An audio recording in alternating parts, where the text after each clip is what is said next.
Hello everyone and welcome to another video. Now this little thing is an Nvidia T400. It's built on the Turing TU117 GPU architecture, supports DirectX 12 and best of all it was in stock.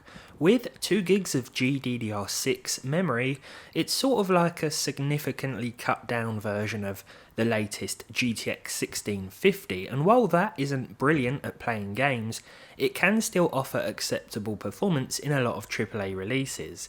But can this? You might have already guessed, but the T400 is a professional graphics card designed for use in workstations, though that doesn't mean you can't slap it in your gaming build and fire up a few of your favourites. Of course, unlike traditional consumer cards, this uses different drivers and you don't get access to certain features that you might find in GeForce Experience, like shadow play in-game recording, for example. But let's see what my £120 bought me in terms of frame rates. Because I wasn't sure what this card was capable of, I thought I'd start off easy, but perhaps I was a bit too overcautious because I fired up GTA 3 first of all.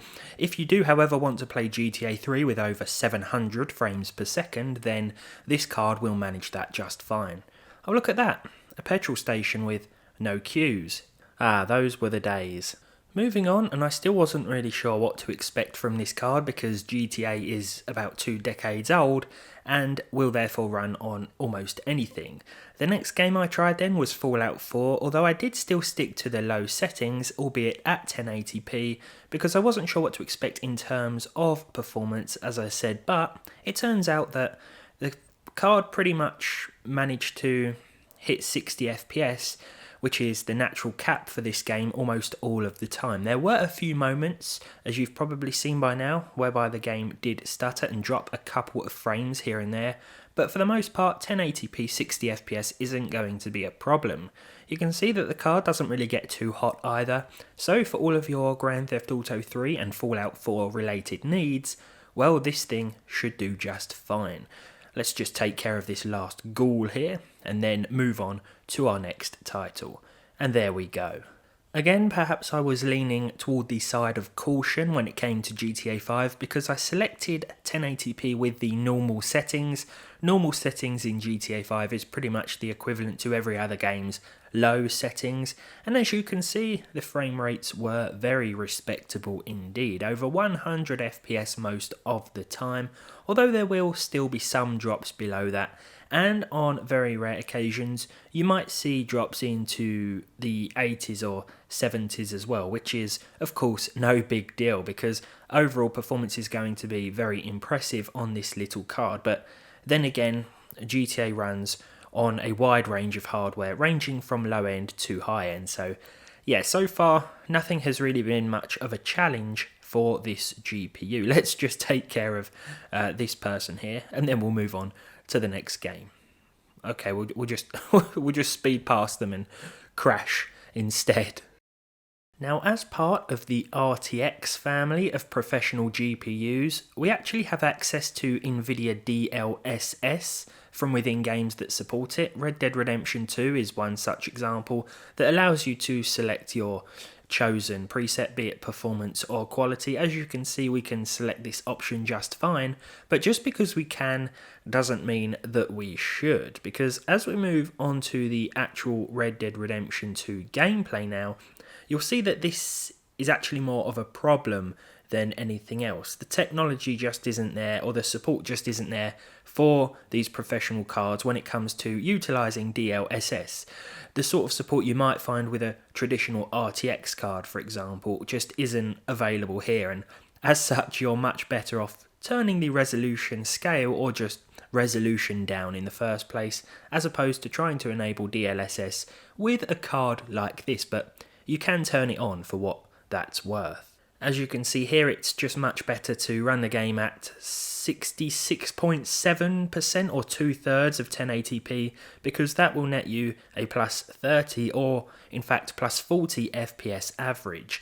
We are limited to pretty much low settings all across the board here. Now you can of course choose specific settings from within the INI file located in your documents, but if you just want to fire up the game and choose settings the traditional way, then you are unfortunately going to be limited to low, at least at 1080p, because there is still a forced VRAM limitation from within this game's menu. Now, it's not just Red Dead Redemption 2, enabling DLSS in any title will mean performance dips, to be fair. As you can see here is Call of Duty with no DLSS, oh, just got wiped out. And then when we enable DLSS and choose the performance preset, we actually lose about 10 to 15 frames. So as I said, the support just isn't there in terms of hardware or software, unfortunately. But if you just want to play something like Call of Duty Black Ops Cold War multiplayer, then you can do so with about 40 to 50 frames per second at native 1080p. That's what I chose to do here.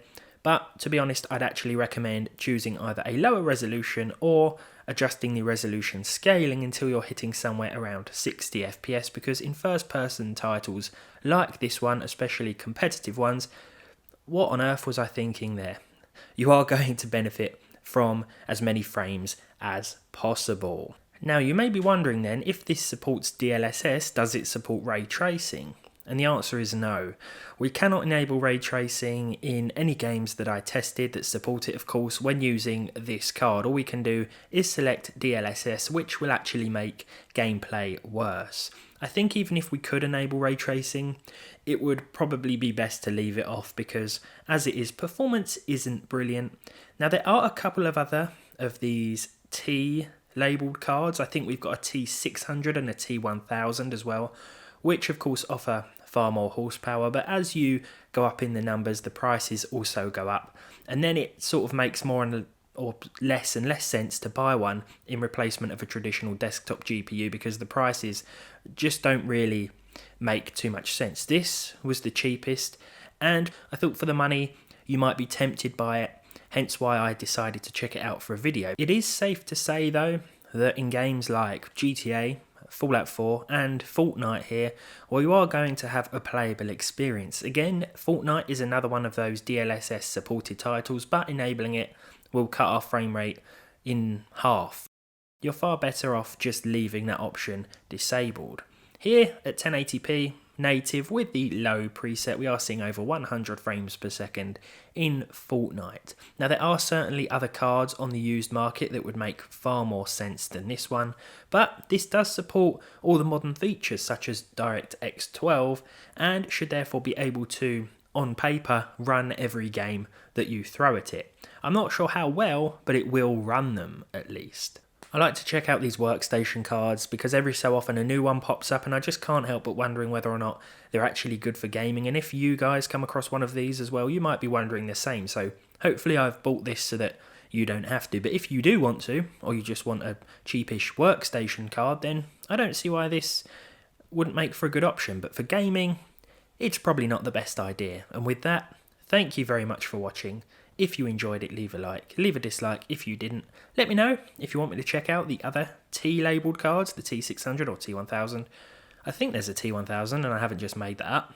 But yeah, subscribe to the channel as well if you haven't done so already, and hopefully I'll see all of you in the next one.